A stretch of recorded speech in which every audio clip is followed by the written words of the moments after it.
Welcome to Secrets of Nursing Homes, giving you a sneak peek of the hidden underbelly of nursing homes. Hi, well today is November 1st and we're going to be talking about some things in NurseWorks. I am just now starting to go through my Thanksgiving stuff and to see what I have. Well, nursing homes are, or hospitals are a ideal environment for spreading germs. Everybody is in confinement in close quarters. They're in an institutional setting. Infections can run rampant in a nursing home. It's ideal because you're in a confined space and people are drinking the same water, eating the same food, breathing the same air. And both staff and visitors can bring infections into the facility. And it makes it really difficult to evade these. You may get infected by the guy down the hall. Facilities should take precautions to prevent germs and the spreading of illness. Extremely infectious people should be isolated, but in a pinch, people who have some type of infectious disease may not be isolated from everybody else because there's not room in the facility or a place to put them. So in that case, they may put them in a room with a person who is not ambulatory or who does not walk and stays in bed, and they hope for the best. But the best isn't good enough because that person can come out of their bed, the one that's infected, and walk over to the person who's not infected. And in that doing that, the person who's sick who can walk can infect the person who doesn't walk and all the things around them as well. Droplet precautions are very necessary. If you have the flu, if you have pneumonia or the flu, droplet precautions are extremely necessary because droplets can travel. Oh, look at that! Droplets can travel up to 6 feet. They're just like a fine mist that hangs in the air. So just because you're a couple feet away from a person who's sneezing and has a bad cold doesn't mean that you're protected. So a lot of times they'll shut a curtain and they'll say, okay, hope for the best. That person stay over here, this person stays over there. Well, again, people don't stay put. And so a person can get up from their infected side, open this curtain, come over here and sneeze over here, and this person over here will get it as well. We talked a little bit about contact precautions yesterday. I also want to talk to you about other things besides MRSA and VRE that you have to be careful of, and that would be C. difficile. A lot of children get this, different types of, just like a diarrhea type thing, or the measles, and those people really need to be separated out from the general public. Staff should always use the protective equipment, but the most important thing is always washing hands, always wearing gloves, and wearing a gown to protect your clothing from the germs that are in the room. One of the things in a nursing assessment is a neurological check. And that's a very quick thing. It can take anywhere from 15 to 20 seconds, or if they find something they want to inspect farther, it can take a little bit longer. So let's start off by checking your pupil's response to light. It'll take a little flashlight and just kind of check your pupils to see how fast they constrict and then come back out again to regular size.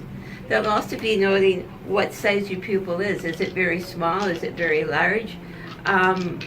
Because those things mean things to the medical society. If your pupils are very constricted, we may realize that you're on some sort of medication like a narcotic.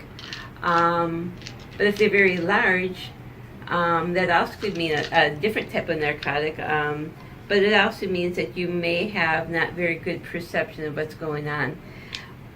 When we start finding things in the pupils that concern us, we'll move quickly on and do the test your strength.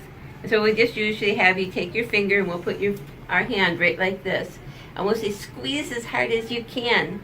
And the funny thing is, no matter how hard you squeeze like this, you can't hurt the person over here. You can't squeeze hard enough. But we can tell if you have any strength at all when you do that. So we'll test one hand against the other, one pupil against the other. We'll watch you walk and see if your walk is stable. We may end up doing a mini mental exam on you, and that would just be see if you have any deficits in your memory or your cognition. Neurological checks, when they're expanded and done by a physician, will check every single nerve in your body. So it's very important just to go along with it, even if it seems kind of silly. The next thing I want to talk about is receiving blood.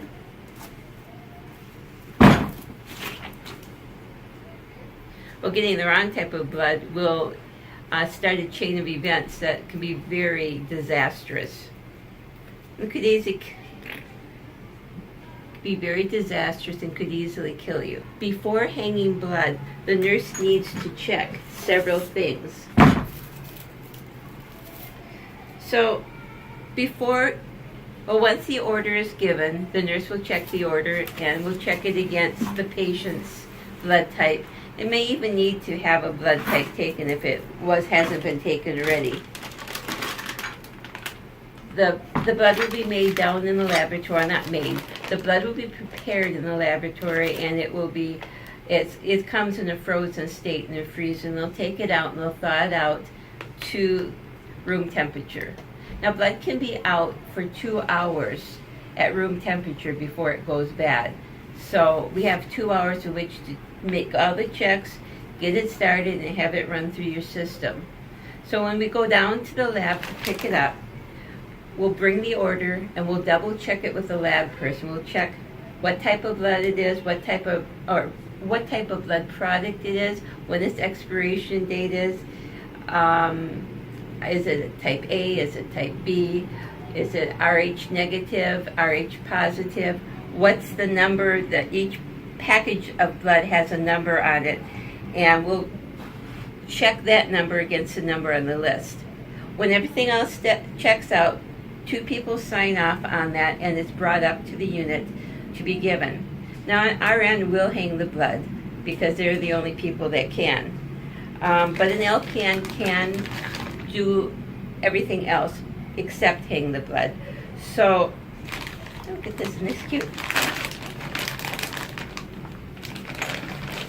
So the first thing we do when we get it back up to the unit is we go through all those checks again. Is it the right unit? Is it the right blood type? Is it the right blood product? I mean, it could be packed red blood cells.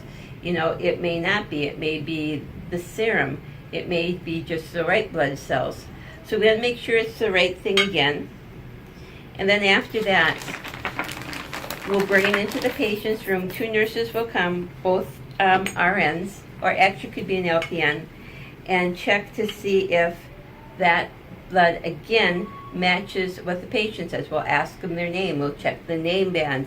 We'll ask them if they know what type they are. We'll ask them if they have any allergies. We'll ask them all the questions over again. Then we'll do the double checking against the chart.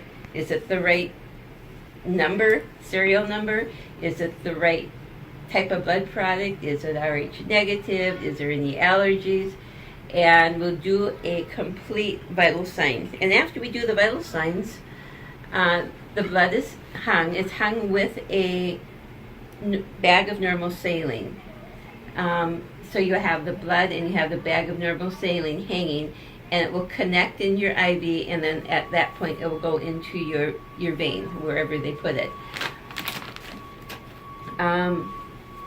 After 15 minutes, well, first they'll do a little flush with the normal saline, and then they'll start with the blood. They'll turn off the saline. The blood's going to start going in at the rate prescribed by the doctor, and at that point, 15 minutes lapses. That nurse should be in the room in those 15 minutes at all times observing you. If you feel anything, if you feel any warmth, any pressure, anything at all that feels weird, or you get a sense of, something's going to happen to me, you need to tell the nurse right away, because those are signs that you can feel that we may not see. At 5 minutes, we'll again check your blood pressure, all your vital signs, to see to see if anything's changed. And if it's not, we'll do that 3 more times, up to 15 minutes. And at 15 minutes, we'll come back and we'll check you every 15 minutes. Make sure that you're tolerating the blood all right. So when the 2-hour mark has passed, or has actually come to So actually when the 2-hour mark has been met, the blood needs to be discontinued. And so at that point, they'll shut off the remaining blood or blood product and then turn on the normal saline and flush that all the way out into your skin or into your veins. So you'll have a little port here or here, wherever it's going in, and you'll be able to see, if you see blood in that thing, that needs to be flushed out because that blood can clot and totally ruin your IV setup. So this is very important. Once it's all completely done, we'll take one more set of vital signs to make sure that everything is good from the beginning to the end and that you've tolerated it well. And so that's how we hang blood. I would like to talk a little bit about labs. I mean, they are done as a doctor orders them. And there's so many labs to be done that it doesn't, there's so many labs to be done, there isn't time to talk about every lab that we can do. So I would suggest if you have some particular labs that are ordered for you, that you go get a book from the bookstore or look it up on the web and ask your doctor why you're having that lab drawn, and be able to track it then. What was the lab result? What does and what does that mean for you? And I wanted to also get started on the communal life in a nursing home. You'll be living with a lot of different people you haven't met, and maybe some people you'll now become friends with. You'll have staff. And actually, the facility is designed as best as they can to make community life as successful for you as possible. And that's also what I want you to do, is learn how to be successful in a different environment than you may have ever been in before.